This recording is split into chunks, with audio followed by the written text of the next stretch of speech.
오늘은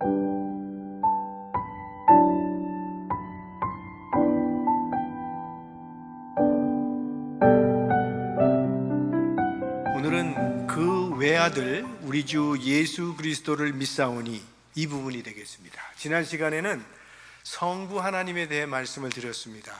오늘은 성자 하나님에 대한 말씀인데요, 기독교의 중심 하면 예수 그리스도입니다. 사도신경에는 총 12조항이 있다고 말씀드렸죠. 예수님에 대한 조항이 6개가 나와요.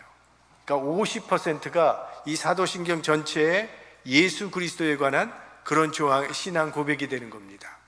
그만큼 예수님에 대한 신앙 고백이 중요하다는 거죠. 그래서 오늘 나오는 이 외아들, 우리 주 예수 그리스도, 이 5개의 단어를 하나씩 살펴보도록 그렇게 하겠습니다. 먼저 외아들입니다. 외아들이란 독생자를 의미하는 거죠. 우리 요한복음 3장 16절, 하나님이 세상을 이처럼 사랑하사 독생자를 주셨으니, 이때 독생자가 뭐를 의미하느냐, 이게 굉장히 중요하거든요. 영어로 보면 one and only son 이렇게 되어 있습니다. 자, 지난 시간에 아버지 되신 하나님에 대해서 말씀을 드렸어요. 우리는 하나님의 자녀라고 말을 했습니다. 그렇다면 예수님도 하나님의 아들이고 우리도 하나님의 아들이라면 예수님과 우리와 다른 점이 무엇인가 하는 것이죠. 예수님은 아주 독특한 의미에서 하나님의 아들이 되세요. 쉽게 말하면 우리는 양자고 예수님은 아들이에요. 우리는 adopted son이면 예수님은 only son이라는 거예요. 그래서 영어로 보면 We are sons of God, but Jesus is the Son of God. 그러니까 예수님과 우리의 아들됨의 다름은 하늘과 땅의 차이처럼 다른 거죠. 자, 여기서 근데 한 가지 생각해야 할 점이 있습니다. 일반적으로 우리가 아버지와 아들 하게 되면 무슨 생각을 합니까? 아들은 아버지 밑에 있는 거거든요. 그러니까 아들은 아버지에서 나왔어요. 그렇죠? 그리고 아버지의 사랑과 보호의 대상이 되는 존재가 아들입니다. 그래서 아버지 아래에 있는 존재가 아들이거든요.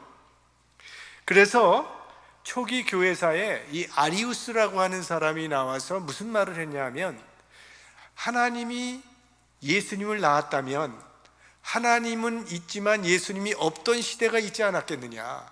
그렇죠? 아버지는 있었지만 아들이 없었을 시대가 있었잖아요. 그러므로 예수는 하나님의 피조물이다. 예수님과 하나님은 절대 같을 수가 없다. 하나님께 종속된 분이 예수님이다 라고 주장을 했습니다. 결국 이단으로 규정이 되긴 했는데, 이런 그 주장을 하는 요즘에 여호와의 증인도 예수님을 하나님으로 인정하지 않습니다. 예수님은 우리의 큰형이라고 불러요. 그러니까 예수님은 능력면에 있어서도 하나님의 뜻 안에서만 행할 수 있지 그 외의 능력은 행할 수 없기 때문에 하나님보다 열등한 존재라고 말을 해요. 그런데 못하는 거하고 안 하는 거하고는 다른 것이죠. 예수님께서는 하나님의 뜻에 합하지 않은 것은 안 하신 거지 못하신 게 아니라는 거예요. 그게 우리 이제 기독교 정통교에서 우리가 주장하는 것인데요. 자, 예수님이 하나님의 아들이란 이 말은 아리우스가 얘기하는 그런 종속적인 개념과는 전혀 다른 차원의 이야기입니다. 이 문제 때문에 기독교 1차 공의회가 열렸는데 그걸 니케아 공의회라고 부릅니다. 325년에 제1차 공의회가 열렸는데 거기서 니케아 신경이 나와요. 거기서 뭐라고 예수님에 대해서 고백을 했냐면, 모든 세대 이전에 성부에서 나셨으며 참 하나님으로부터 난 하나님, 지음받지 않고 나셨으며 성부와 동질이심을 믿습니다. 이게 아리우스를 이단으로 규정하면서 니케아 신경에서 고백한 신앙 고백이에요. 근데 여기 보면 지음받지 않고 나셨으며 참 하나님으로부터 난 하나님, 이게 굉장히 어려운 단어 아닙니까? 영어로 보면 eternally begotten son, 영원 가운데 나신 하나님이다, 영원한 독생자다. 이건 하나님의 신비거든요. 그 예수님에 대한 이 아들에 대한 해석 때문에 굉장히 논쟁이 많았습니다. 기독교 우리 사이 안에서 때로는 피를 흘리면서 싸우기도 했어요. 이 신앙 고백이 힘들어서. 그 예수님께서 베데스다 목가에 38년 동안 병자였던 사람을 고쳐주시면서 그게 안식일날 고쳤기 때문에 유대인들이 예수님께 따졌습니다. 왜 안식일에 병자를 고쳤느냐? 그때 예수님 뭐라고 말씀하셨냐면 내 아버지께서 일하시니 나도 일한다 라고 말씀을 하셨어요. 그때 유대인들이 뭐라고 얘기를 했냐면 예수님 내 아버지께서 일하심으로 나도 일한다 했을 때 유대인들이 이런 말을 했습니다. 한번 같이 보겠습니다. 유대인들이 이를 인하여 더욱 예수를 죽이고자 하니 이는 안식일만 범할 뿐 아니라 하나님을 자기의 친아버지라 하여 자기를 하나님과 동등으로 삼으심이로라. 여기 보면 하나님을 자기의 친아버지라 하여 자기를 하나님과 동등으로 삼으심이라. 그러니까 예수님께서 하나님을 나의 아버지라고 부르는 것은 예수님과 하나님을 동등하게 의미하는 것이기 때문에 신성 모독으로 간주해서 예수님을 죽이려고 했다는 그런 말씀이 되는 거죠. 그러니까 예수님이 하나님을 나의 아버지라고 부르는 것은 하나님을 자기와 동등대에 여기는 것으로 유대인들은 알아들었다는 그런 뜻입니다. 그러니까 예수가 나는 하나님의 아들이다 라고 하는 것은 나는 하나님이라고 하는 그런 이야기와 같은 뜻이 된다는 그런 의미인데요. 우리 기독교는 예수 그리스도를 하나님의 계시자로 믿는 종교입니다. 즉 예수님은 나타난 하나님으로 믿는다는 거예요. 이 세상에 나타난 하나님, 그러니까 성부와 성자는 동질이라는 건데요. 요한복음 1장 18절 말씀에 본래 하나님을 본 사람이 없으되 아버지 품속에 있는 독생하신 하나님이 나타내셨느니라. 독생하신 하나님이라고 되어 있죠. 독생자를 지금 의미하는 것인데, 그래서 우리 기독교는 삼위일체를 믿잖아요. 성부, 성자, 성령이 다 하나님이라고 믿어요. 우리는. 그러면 성부, 성자, 성령이 다 하나님이라면 하나님은 세 분인가? 성부, 성자, 성령이 독립적으로 존재하고 또 하는 일이 각각 다르지만 본질은 한 하나님이다, 이렇게 믿습니다. 이거를 신학용어로 얘기할 때 하나님은 한 분이시나 세 위격이시다, 아니면 세 신격이시다, 이렇게 얘기를 합니다. 사실은 비유를 찾아보기가 힘들지만 이런 거는 그냥 그래도 지금 이해를 돕기 위해서는 우리가 시간이라는 그 비유를 들면요, 시간에는 과거가 있고 현재 시간이 있고 미래 시간이 있습니다. 과거 시간은 현재 시간이 아니죠. 현재 시간과 미래 시간은 또 다르죠. 그러나 과거의 시간과 현재의 시간과 미래의 시간이 각각 다 다른 건 아니에요. 다 같은 시간에 속하는 거죠. 충분히 이해가 될 만한 비유는 아니겠지만 좀 그래도 그 이해를 돕기 위해서 사용한 그런 비유일 뿐인데요, 삼위일체라고 하는 것은 하나님의 신비에 속하는 교리입니다. 이거는 설명하기도 불가능하고 이해한다고 하는 것도 불가능한 그런 교리라고 저는 생각을 해요. 마치 개미에게 철학을 설명하는 것과 같다라고 그렇게 얘기할 수 있어요. 하나님의 신비라고 하는 것은 우리 인간의 이성을 초월한다는 것이죠. Beyond reason이라는 거죠. Above reason. 그러나 against reason은 아니에요. 왜?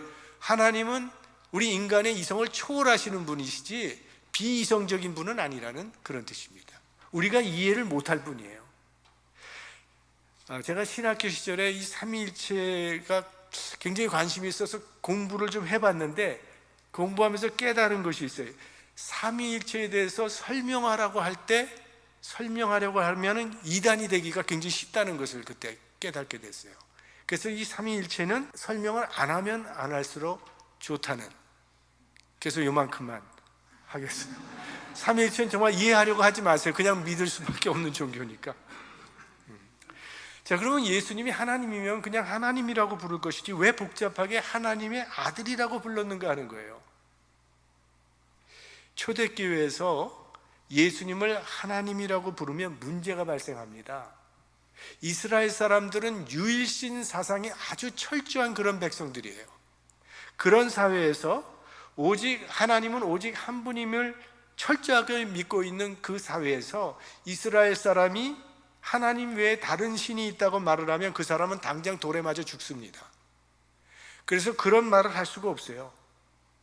유일신관에 있어서는 한치의 양보도 없는 그런 엄격한 사회였기 때문에, 그래서 이스라엘 사회에서 예수님을 하나님으로 믿으면서 그것 때문에 충돌이 일어나지 않도록 할 수 있는 방법이 무엇인가를 고안했을 때 예수님을 하나님으로 직접적으로 고백하지 아니하고 예수님을 하나님의 아들이라는 표현을 사용해서 예수님을 하나님으로 고백했다는 겁니다. 근데 그것이 이스라엘 사회에서는 문제가 없는데 이게 이방 세계에서 엄청난 오해를 불러일으키게 된 겁니다. 예수님은 하나님의 아들이라고 고백하는 것은 이스라엘 사람들에게는, 유대인 중에 믿는 사람에게는 예수님을 하나님으로 고백하는 것이라고 말씀을 드렸는데, 문제는 이방 세계에서는 하나님의 아들이라고 할 때 보통 그걸 왕으로 의미를 한단 말이에요. 로마 황제를 신의 아들이라고 부르잖아요. 중국 같은 데도 그 천자라고 부르죠. 하늘의 아들, 그러니까 신의 아들. 일본 천황 같은 것도 신의 아들이라고 이렇게 부르지 않았습니까? 그래서 그리스도인들이 예수를 하나님의 아들이라고 고백할 때 로마 사람들은, 아니 로마 황제가 하나님의 아들인데 왜 로마 황제를 내버려 두고 다른 왕을 섬기는 것으로 그걸 오해를 했다는 거예요. 그래서 그토록 반역자로 몰아서 핍박을 했던 겁니다. 로마 황제 숭배를 그렇게 강요를 했고, 그래서 그리스도인들은 그걸 거부했기 때문에 수없이 많은 순교의 피를 흘렸던 것이죠. 그리스도인이 말하는 하나님의 아들이라는 건 정치적인 의미가 전혀 없었던 것인데 로마 사람들은 그걸 정치적인 반역죄로 생각을 했던 거예요. 로마 황제가 왕인데 다른 왕을 섬기는 걸로, 그래서 잡아 죽였던 겁니다. 자, 거기에 이제 그 외아들이라는 단어 속에 들어있는 의미겠고요. 그 다음에 두 번째는 우리라고 나와 있습니다. 우리라고 하는 건 사도신경은 한 개인의 신앙 고백이 아니라는 겁니다. 이거는 사도들이 우리라고 말한 공동체의 고백입니다. 그러니까 기독교는 한 개인의 체험에서 나온 종교가 아니라 여러 공동체, 우리라고 하는 공동체가 함께 체험한 신앙 고백을 하고 있는 거라는 거예요. 보통 이단의 특징은 뭔가 하면 어떤 특정한 사람 한 사람의 계시, 그 사람의 종교 체험을 통해서 비롯됩니다. 누가 산에서 뭘 봤대더라, 어디 굴에서 무슨 책이 나왔더라, 이렇게 주장하는데 한 사람의 종교적 체험이 중심이 되면 그거는 이단이 되기가 굉장히 쉽다는 겁니다. 근데 기독교 신앙은 공동 체험에 의해서 이루어졌습니다. 예수님의 생애와 예수님의 십자가와 예수 그리스도의 부활은 이건 12사도뿐만이 아니라 많은 사람들이 함께 체험했고 함께 증거해 줬어요. 그래서 사도 바울의 고린도서를 보면 예수 그리스도의 부활을 예수 그리스도의 11사도뿐만이 아니라 500명의 문도가 함께 보았다, 이렇게 고백하고 있지 않습니까? 그리고 예수님을 증거하기 위해서 수많은 제자들이 순교를 했습니다. 바로 이런 우리라고 하는 이런 고백 위에 교회가 세워졌고 오늘 우리가 주님을 섬기고 있는 것입니다. 그러니까 지난 2000년간 예수 그리스도에 관한 신앙을 고백해온 모든 신앙의 선배들과 함께 오늘 우리들도 동일한 신앙을 고백하고 있는 거예요. 이렇게 과거와 현재와 미래가 유기적으로 연결되는 이 공동체적 신앙 고백이 우리라고 하는 그 단어를 통해서 이루어지게 된다는 거예요. 그래서 같은 신앙을 고백함으로 우리는 우주적 하나님의 가족의 일원이 된다라는 그런 뜻이죠. 그러니까 아브라함의 하나님, 이삭의 하나님, 야곱의 하나님, 베드로의 하나님, 바울의 하나님이 바로 나의 하나님, 우리의 하나님이 되시는 그런 고백이 된다는 거예요. 그래서 지금 이 시간 우리가 있는 자리가 다 다 다르다 할지라도 예수 그리스도를 우리 주로 고백하고 있는 모든 사람들은 하나님 안에서 한 가족을 이루게 된다는 그런 뜻이 있습니다. 그게 우리. 그 다음에 나오는 단어가 주라고 하는 단어가 나오죠. 구약 성경에 주라는 단어가 많이 나오는데 이 주라고 하는 단어는 여호와의 대명사입니다. 여호와의 대명사. 근데 이 여호와라는 이 말씀이 나오면 하나님의 이름을 망령 때 일컫지 말라고 하는 그런 십계명을 기억하면서 여호와라고 부르질 못했어요. 그걸 주라고 불렀습니다. 아도나이라고 그렇게 읽었어요. 그리고 이 성경을 번역하는 사람들도 여호와라고 번역하지 않고 다 아도나이로, 주로 그렇게 번역을 했습니다. 마치 우리가 부모님들의 조남을 함부로 부르지 않는 것과 같은 그런 경외심을 가지고 여호와라고 쓰지 아니하고 주라고 썼다는 거예요. 그래서 영어 성경을 보면 이 주라고 하는 단어가 대문자로 되어 있습니다. Lord 할 때 L자가 대문자로 나온 게 이게 다 여호와를 대신해서 그렇게 쓴 것입니다. 그러니까 구약의 주라고 하는 단어는 다 하나님, 여호와를 지칭하는 대명사가 되고요. 근데 신약에 들어오면 예수 그리스도를 주라고 부른다는 거예요. 그 구약의 주가 하나님을 의미하는 거라고 대명사라고 말씀드렸는데 신약에서 예수 그리스도를 주라고 고백하는 그 자체가 예수를 하나님으로 고백하는 겁니다. 이건 아주 엄청난 선언이에요. 그러니까 우리가 예수님을 믿는다는 것은요, 예수님을 하나님으로 인정한다라는 그런 말입니다. 예수를 믿는 것은 예수님을 하나님으로 믿는다는 그런 뜻이에요. 그거 믿는 사람이 그리스도인이에요. 그러니까 예수님은 세계 4대 성인의 하나가 아니라는 거예요. 우리가 본받아야 될 인생의 모델이 아니라 우리의 믿음의 대상이요 예배의 대상이 바로 예수 그리스도, 예수님은 우리의 주시요 하나님이 되신다는 그런 고백이에요.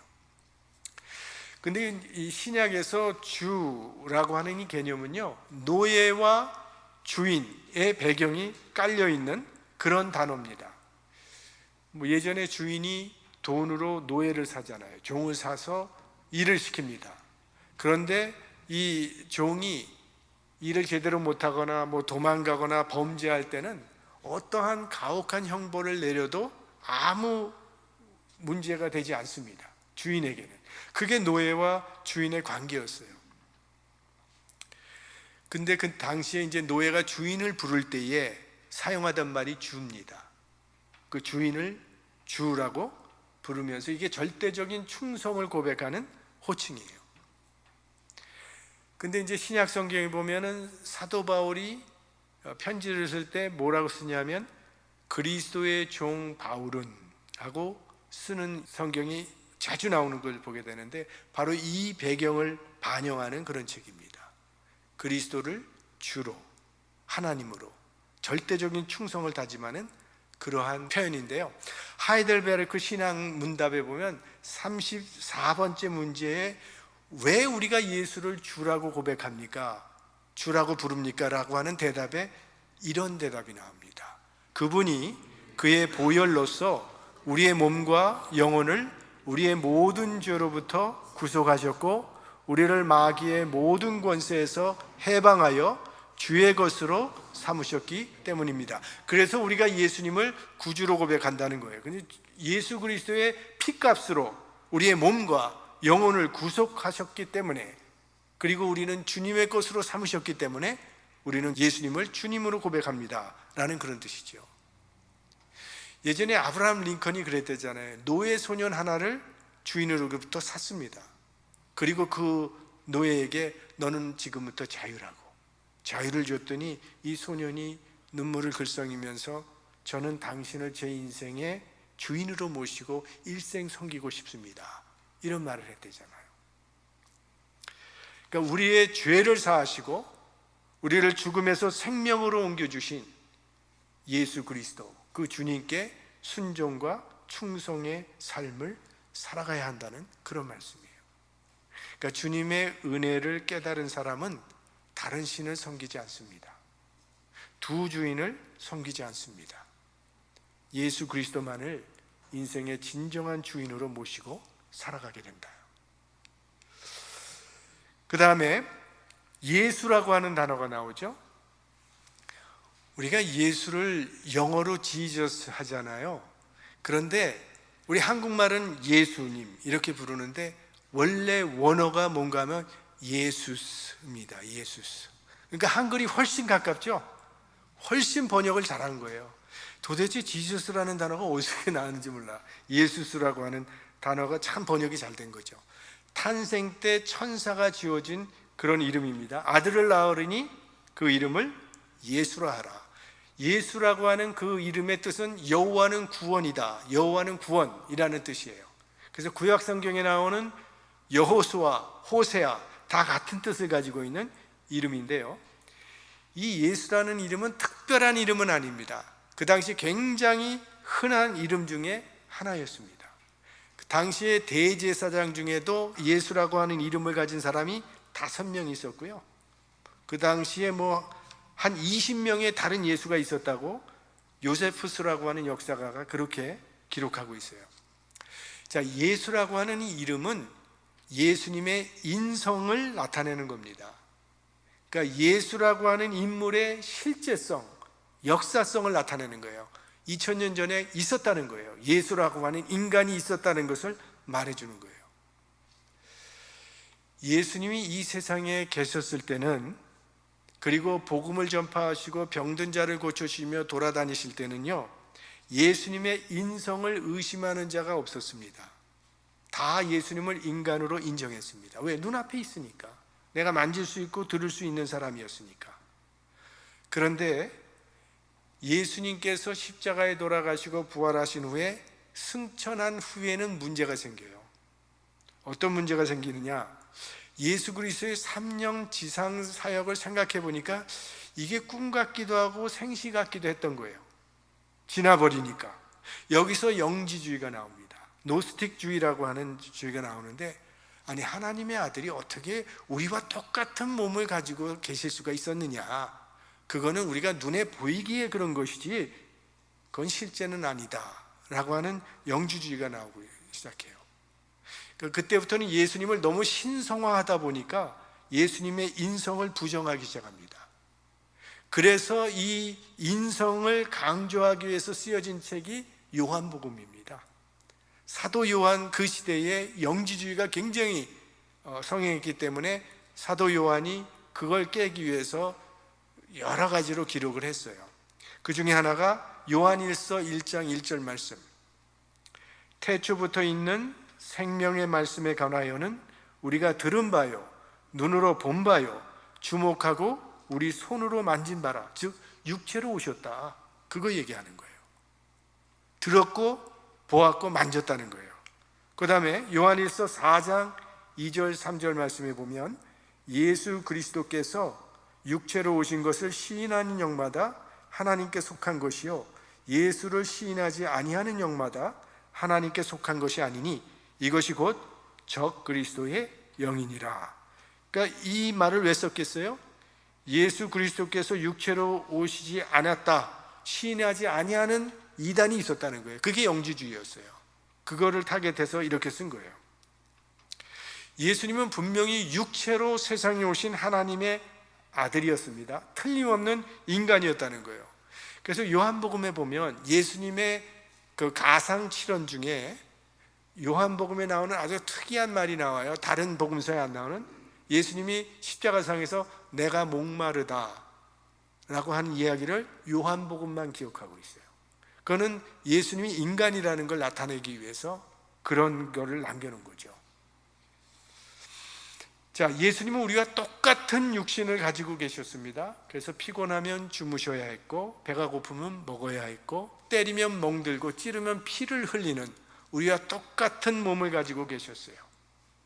우리와 똑같은 육신을 입고 세상에 오셔서 우리와 똑같이 고난당하시고 아픔을 똑같이 겪으신 겁니다. 우리가 살면서 당하는 많은 슬픔과 고통이 있습니다. 예수님은 그보다 더 심한 고통을 이미 다 당하셨어요. 배신당하는 아픔, 가난의 슬픔, 억울하게 누명을 쓴 아픔, 육신적인 고통, 고문도 당하셨죠. 결국은 십자가에 공개 처형을 당하셨습니다.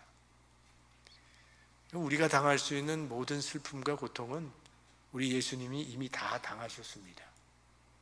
그래서 우리가 어떤 고통 가운데 있을지라도 주님 앞에 나오면 위로를 받게 되는 거죠. 우리 예수님은 이미 다 겪으셨고 감당하셨기 때문에 우리 마음이 답답하고 괴로울 때 주님을 바라보십시오. 우리의 모든 아픔을 아시는 주님께서 감당할 수 있는 능력을 주실 것입니다. 자, 마지막으로 그리스도가 남았습니다. 자, 이 그리스도라고 하는 명칭은요, 직명입니다. job title, official title이에요. 황인철 목사 할 때 황인철은 제 이름이고요, 목사는 직명, job title이에요. 그 사람이 뭘 하는 사람인가를 나타내는 거예요. 근데 이 그리스도라고 하는 단어는 헬라어입니다. 히브리어로는 메시아, 그리고 그 뜻은 기름 부음을 받은 자라고 하는 그런 뜻입니다.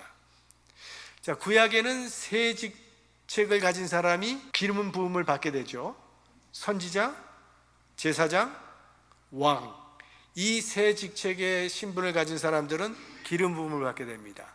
그래서 예수님을 우리는 왕이라고도 부르고 제사장이라고도 부르고 선지자라고도 부릅니다. 예수님을 왕이라고 부르는 의미는 예수님은 진정한 통치자입니다 라는 그런 뜻이에요. 왕, 진정한 통치자. 우리 마음의 통치자가 되시고 우리 인생을 다스리는 분이시자 인류의 역사를 다스리시는 분이시니까 그분이야말로 진정한 왕이죠. 그 다음에 제사장이라고 불러요. 예수님은 양으로 제사를 드리는 제사장이 아니라 자신의 피를 가지고 지성소에 들어가신 죄가 없으신 완전하신 제사장. 그리고 선지자. 예수님은 하나님의 말씀을 가르치셨고 또 하나님의 말씀을 바르게 해석해 주셨습니다. 우리 산상수훈의 교훈에 보면 너희가 이런 말을 들었거니와 나는 너희에게 이르노니, 기억나시죠? 다 구약의 하나님의 말씀을 잘못 해석하고 있는 그 유대인들에게 하나님의 말씀의 진정한 뜻을 보여주신 분이 예수 그리스도시죠. 그리고 지금도 말씀으로 우리 가운데 계신 분, 그분이 예수 그리스도. 그래서 선지자라 그렇게 부르기도 합니다. 자, 구약에 보시면 이스라엘 백성들은 메시아 대망 사상을 가지고 살았던 민족이에요. 메시아가 오기를 그렇게 기다렸어요. 그리고 메시아가 오시면 이 땅에 하나님의 나라가 이루어진다고 고대했습니다. 유대인들은 지금도 그 메시아를 기다리고 있습니다. 그리스도인들은 예수 그리스도가 바로 그 메시아라고 믿는 사람들이에요. 유대인들은 지금도 메시아 기다리고 있고 그리스도인들은 이미 오셨다고 믿고 있고, 그리고 예수 그리스도가 오심으로 이 땅에 하나님의 나라가 시작됐다고 믿는 게 우리 그리스도인들입니다. 그래서 하나님의 나라는 너희 안에 있느니라, 이 말씀 속에서 지금 여기에 하나님의 나라가 도래했다, 임했다고 하는 그런 뜻을 우리는 깨우칠 수가 있는 거죠. 그러니까 예수님이 이 땅에 오심으로 하나님의 나라는 이미 시작됐습니다. 자, 예수 그리스도를 구주로 영접하는 순간 내 심령 가운데 하나님의 나라가 이루어지잖아요. 그렇죠? 그 찬양, 주의 얼굴 뵙기 전에 멀리 뵈던 하늘나라 내 마음속에 이루어지니 날로 날로 가깝도다. 이 찬송은 심령에 이루어진 하나님의 나라에 대한 찬송입니다. 그리고 이 하나님의 나라는 예수 그리스도와 함께 이 세상 가운데도 임했습니다. 그리고 그리스도의 복음이 전파됨과 함께 하나님의 나라는 점점 더 확장되어 가고 있고, 예수 그리스도가 이 땅에 오시는 제일 임하는 그날 하나님의 나라는 완성되는 겁니다. 이미 2000년 전에 하나님의 나라가 예수 그리스도와 함께 시작됐다는 거예요. 그리고 지금 점점 하나님의 나라가 확장되어 가고 있고, 마지막 날 주님께서 다시 오시는 날 이 하나님의 나라는 완성될 것입니다. 결론. 자, 예수 그리스도라고 하는 그 말씀에 보면 예수는 인성을 나타내는 거고 그리스도는 신성을 나타내는 직명이 되는 겁니다. 그래서 인간이시며 동시에 하나님이신 그 이름 자체가 예수 그리스도의 신비함, 그리고 주님의 기적적인 삶을 선포해주고 있는 거예요. 예수 그리스도, 인간이며 동시에 하나님이시라는 그런 분. 초대교인들은 우리 잘 알지만 유대인들로부터도 많은 핍박을 받았지만 로마로부터 엄청난 핍박을 받았다는 이야기를 우리는 익히 잘 알고 있습니다. 그래서 함부로 난 예수 믿는 사람이라는 것을 나타내지 못했어요. 그 대신 그들이 많이 사용했던 표시가 있었던 거 기억하시죠? 여러분 그 받으신 유인물에 있는 그거예요. 물고기로 예수님 믿는 사람이라고 하는 표시를 했다는 거 여러분 잘 알고 계실 거예요. 그리고 우리 자동차 범퍼 스티커에도 저런 거 많이 붙이고 다녔잖아요. 요즘은 잘 안 붙이는데, 근데 이게 무슨 뜻인가 하면 줄임말입니다. 줄임말. 그 요즘에 한국에 보면 신조어들 많이 나오죠. 그 젊은 사람들이 이건 사전 찾아보지 않으면 모를 말들 많이 쓰잖아요. 여러분 심쿵이 뭔지 알아요? 아시네. 심장이 쿵하다라는 거래요. 그리고 저거 와서 혼밥, 혼자 먹는. 굉장히. 그럼 낄끼 빠빠? 모르죠 이거? 알아요? 아는구나. 낄 때 끼고 빠질 때 빠진다. 낄끼 빠빠래요. 아무튼 이런 줄임말을 많이 사용하잖아요. 그 단어 하나하나가 의미가 있는데 이 물고기 표시가 그겁니다. 여러분 받으신 거길 보시면 물고기 안에 그 헬라어가 써 있는데 그게 물고기라는 단어예요. 익투스라고 하는 그 단어인데 이게 5문자로 되어 있는 단어가 우리말로 하면 물고기 아니면 fish라고 하는 그런 뜻입니다. 제일 먼저 보면 제일 앞에 I자 같은 게 나오잖아요. 그게 이오타라고 하는 헬라어인데요. 예수라고 하는 단어의 첫 글자입니다. 그 위에 나오죠? 예수스. 위에 있는 게 예수라고 하는 첫 번째 글자가 이오타예요. 그 다음에 옆에 보면 X자 보이죠? 이걸 키라고 해요. 키. 근데 이 키는 그리스도, 크리스토스라고 하는 첫째 글자가 키입니다. 그 다음에 나오는 그게 뭔가 하면 세타라고 하는 건데 요거는 하나님, 데오스라고 하는 단어의 첫 글자가 데아예요. 데라. 그 다음에 나오는 게 upsilon이라고 하는 건데 요거는 아들, 휘오스, 아들이라고 하는 단어의 첫 글자가 upsilon이에요. 근데 맨 마지막에 시그마라고 하는 단어는 구주, 소테르라고 하는 단어의 첫 글자가 시그마입니다. 그래서 익투스라고 하는 게 물고기라고 하는 헬라어인데 이 단어 하나하나를 다 그 그리스도인들의 신앙 고백으로 표출을 하면 Jesus Christ, Son of God, Savior라고 하는 그런 단어가 되는 거예요. 그래서 이 물고기를 통해서 나는 예수 믿는 사람입니다. 또 예수 믿는 사람들의 집회가 어디서 모입니다. 라고 하는 이런 그 표시를, 이런 물고기를 주고받으면서 서로의 신앙을 확인했다는 거죠. 그리고 이 신앙 고백 하나를 지키기 위해서 카타콤에서 그렇게 햇빛을 보지 않고 대대로 거기서 태어나서 죽고 하는 것을 계속했던 거죠. 그래서 그 신앙이 우리에게까지 전해진 거죠. 그 외아들 우리 주 예수 그리스도를 믿사오니. 여러분, 예수님께서 베드로에게 던지셨던 질문, 너희는 나를 누구라 하느냐? 그 예수 그리스도의 베드로를 향한 질문은 오고 오는 세대 모든 사람들에게 우리 예수님께서 던지시는 질문이에요. 그리고 그 질문에 대한 신앙 고백을 베드로가 대표적으로 해준 거죠. 우리 다 기억하시죠? 한번 해볼까요? 베드로의 신앙 고백을. 주는 그리스도시요 살아계신 하나님의 아들이시니이다. 이 신앙 고백이 분명한 사람이 그리스도인이에요. 세월이 변하고 시대가 달라져서 이 고백만은 변치 말아야 합니다. 예수 그리스도에 대한 나의 신앙 고백이 내 인생, 나의 영생을 결정하는 키가 되는 거예요. 예수 그리스도를 우리 인생의 진정한 주인으로 모시고 섬기며 살아가시기를 주의 이름으로 축원합니다.